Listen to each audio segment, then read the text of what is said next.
bukod dyan mga kababayan, ito pa. Ito, isa ito sa mga mga kababayan na si Bongo, kung naalala ninyo mga kababayan. Si Bongo po ay nag-post. Ang sabi ni Bongo, mga kababayan, natatawa po ako. Ang sabi ni Bongo, kailangan ko po ngayon ay dasal. Ngayon, sabi ko, nag-comment ako doon sa post ng Inquirer.net. Sabi kasi ni Bongo doon, kailangan ko po ngayon ang tulong nyo ay dasal.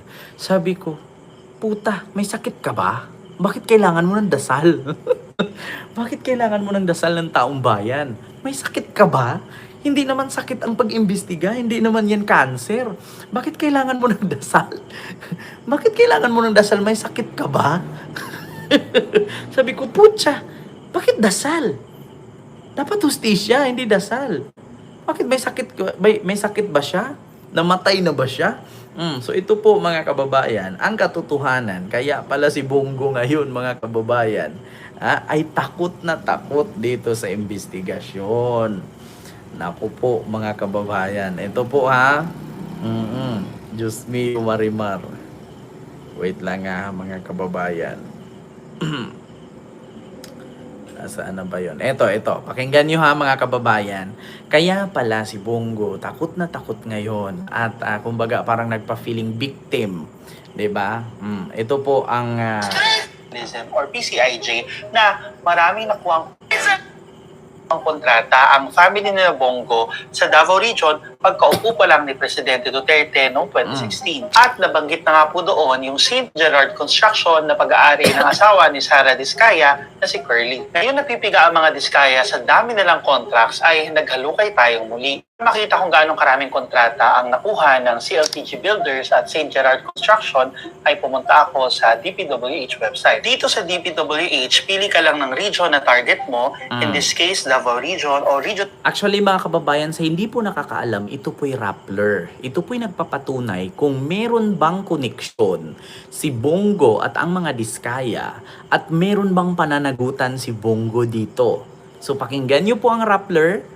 Kung totoo ba na may sabuatan sila, may connection sila, or anong klaseng sabuatan yan sa pagkubra ng proyekto sa gobyerno at magkano ang kinita nila, kung meron bang ghost project or walang ghost project. 'Di ba? So ito po mga kababayan. 11. Makikita mo doon ang status ng project, anong taon, pati pangalan ng construction firm. Para mapadali ang paglinis at pag-analyze ng data, need natin ilipat yan sa spreadsheets. Isang data journalism technique na ginagamit namin ang Instant Scraper. Download nyo lang yan as web extension. Punta kayo sa site na gusto nyo i-scrape or i-copy-paste, tapos click nyo lang, and voila, magiging copy-pastable na siya. After hours and hours ay natapos ko yung database nung dalawang kumpanya, CLTG and St. Gerard. In-organize ko yan per year at per cost ng project. Sa tulong ng formula sa sheets and pivot table, mas madali mag-analyze ng database. Sa computation, lumabas na nasa 352 million pesos lang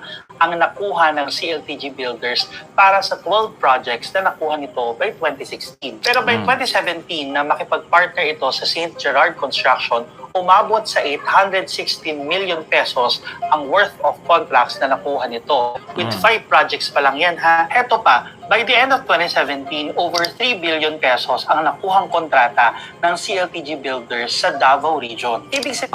kita ninyo Sa 2016, 352 million.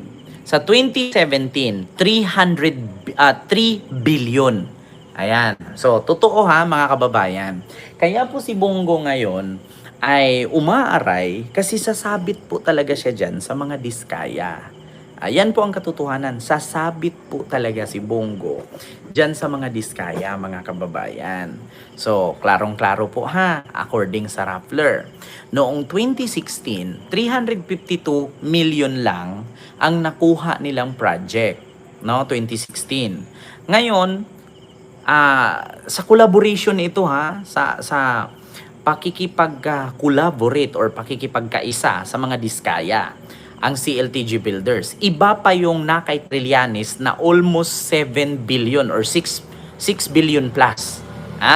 Iba pa yung nakuha nila na inaward ni Digong sa CLTG Builders noong presidente si Digong na i-final ni Trillanes ngayon sa ombudsman laban kay Bongo at kay Digong. At iba pa itong nakuha ng Rappler na partnership ng Diskaya at ng CLTG. Ayan na, mga kababayan na, marami-rami ito. Ang partnership ng Diskaya at CLTG ay 2016, kumuha sila ng 352 billion ang CLTG. 2017, nakuha sila ng 3 billion. Noong 2016, 352 million. 2017, 300 billion. So, iba pa yung kay Trillanes na 6 billion plus. So, kulang-kulang 10, no? Kulang-kulang 10 billion ang kanilang nakukubra kung sali natin ito. Sa unang taon ng pag-upo ni Duterte bilang presidente, humigit kumulang 2.7 billion pesos ang tinaas ng kontrata ng CLTG Builders. Tumago ito ng ganito dahil hindi lang sa St. Gerard Construction nakipag-partner ang CLTG Builders, maging sa iba pang malalaking construction firms katulad na lamang ng PW Builders at ng Relly Construction. In total, from 2016 to 2018, first 3 years yan ni Duterte bilang presidente at ni Bongo bilang special assistant to the president, nakakuha ang CLTG Builders ng 42 projects sa Davao Region, amounting to 3.6 billion pesos. 2018 lumabas yung PCIG report tungkol sa firm ng pamilya ni Bongo. By 2019, hindi na po nagbibid sa DPWH ang CLTG Builders. Pero yung Alfrego, construction firm ng kapatid ni Bongo, active pa rin ngayon at nakakuha pa ng flood control project sa kasalukuyan from 2023 to 2024 amounting to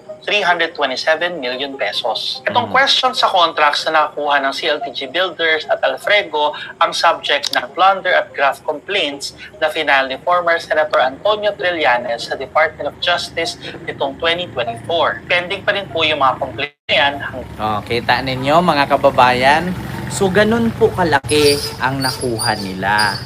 So mismo, sinabi mismo dito ng reporter ng Rappler ay meron ding mga i-final si Trillanes noong 2024 at binalik niya ulit ngayong 2025 kay Boying Rimulya. Nag-file ulit siya ng another complaint. Sabi ko nga sa inyo mga kababayan, hindi po dasal ang kailangan ni Bongo. Ang kailangan po ni Bongo ay hustisya kung paano siya lumusot. Diba? Hindi po dasal ang kailangan. Wala po siyang sakit at wala pong namamatay. Ang kailangan niya po ay hustisya kung paano siya lumusot. Diba? Nako, mga kababayan. Ma'am Mary Jane De Vera, mega love shout out po. Diba? Oo, so yun po yun mga kababayan. So hindi po, mga kababayan, ako po natatawa.